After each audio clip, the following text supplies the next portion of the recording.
Hey guys, hope y'all are doing well and y'all are having a good Sunday. And yeah, I hope y'all had a good week and enjoyed all the election news. Yeah, no drama in that at all.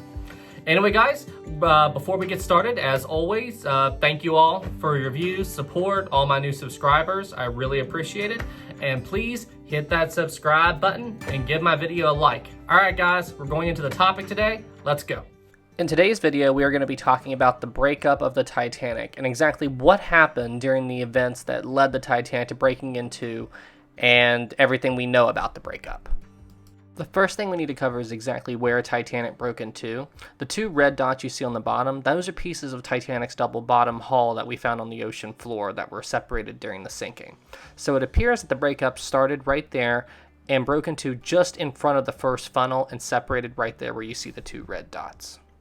Now, we're not going to be going into too much detail on exactly like all the different breakup theories and stuff like that. We're going to talk about directly what people saw during the sinking, what we can see on the seafloor as far as evidence, and just try to kind of get a better understanding of the science at work about what really happened and why Titanic split in two and didn't sink intact.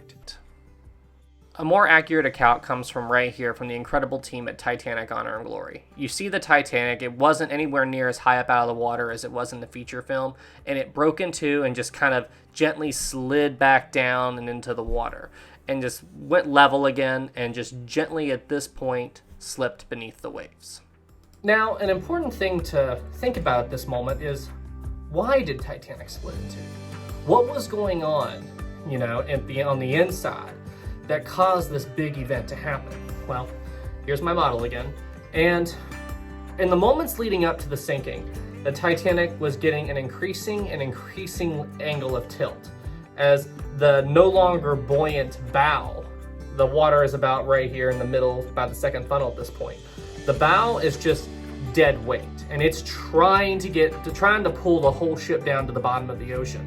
And you've got this stern that is still very, very much buoyant. The ship is at such a high angle, well, yeah, about 25 degrees or so, but it's still completely buoyant. So you've still got these two massive forces trying to pull down and pull up at the exact same time that was creating a ton of strain on the hull. So much strain that the builders never anticipated that. Now, before the Titanic hit that level of tilt, we got a pretty piece of interesting information from Charles Yelkin. Yes, Charles Yelkin, our favorite drunk who survived the Titanic. Anyway, I made an entire video about him. I'll put the link below. But yes, even though he was pretty buzzed, he gave us a pretty good piece of information about what was going on inside the ship before the breakup. Charles Yelkin was in the ship's pantry sometime between 1 and 2 a.m. And he's our favorite drunk on the ship. And he was in there getting a drink.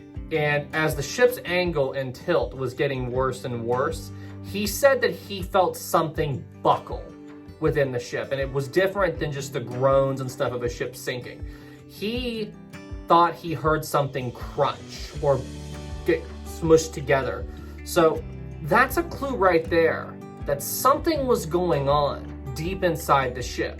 We all tend to think about things like when we see a building collapse or we see something happen, we tend to think about the big event that everyone saw. But before a big event happens, like Titanic splitting in two, something is going on behind the scenes that people can't see. A modern day example of what happened to Titanic can be observed and really well documented by looking at what happened to the Twin Towers during the September 11th attacks. As you can see from this animation, when the airplane itself hit the World Trade Center, the plane took out a huge amount of the building's structural integrity, destroying support beams and so on. And the rest of the building's strength took over the load of all the lost beams until it no longer could. And when it couldn't take it any longer, the tower fell, and this is the big event that everyone saw. We see the exact same sign of a massive structural failure in the Titanic sinking. The stern is going up higher and higher into the air by the sinking bow, and the structural integrity of the ship just fails and the ship splits in two. It's a very similar concept to what happened to the Twin Towers on 9/11. The structural integrity of the ship couldn't withstand the weight any longer, and she broke in half. There are a lot more details to the breakup that I'm not covering in this video. For example, did the ship break into from the top down? Did it break from the bottom and go up? I mean, there's all kinds of little details and stuff like that that you could talk about, and we could spend forever talking about it. But what we're covering here is just the general basics of what happened that night. But the one last thing that we're going to cover in this video is the one last mystery into Titanic's breakup. For years, you know, when we talk about Titanic splitting in two, when we're talking about the power, it was when the ship broke in half, the power went out. However, it doesn't appear that that was the case. It appears that even after the Titanic split in two, some power stayed on, and we have our favorite drunk Charles Yelkin to thank for this information, because he even talked about how lights here and there remained on after the breakup. And how is this possible? What happened? This animation from Titanic Honor and Glory is a great example of what happened and what Charles Yelkin saw. The ship split in two, and as you can see, the main power failed, but the emergency lights and generator kicked on, so lights here and there remained on throughout the rest of the sinking, and power did not completely go out until the ship was just about ready to dip beneath the waves for good. You see, the Titanic was powered by steam, and I made a whole other video about how the ship kept power throughout the sinking. I'll put a link in the description. But the generator and the engines and all of that stuff that actually supplied power to the ship were in the stern. And at the time of Titanic's breakup, they were still above the water. So when the Titanic split in two initially, it lost, you know, connection to the boilers and the pressure, but it's not like an engine or generator we have today where it runs out of fuel, it just turns off. Steam has pressure, steam is pressure, and it takes time for that pressure to wind down.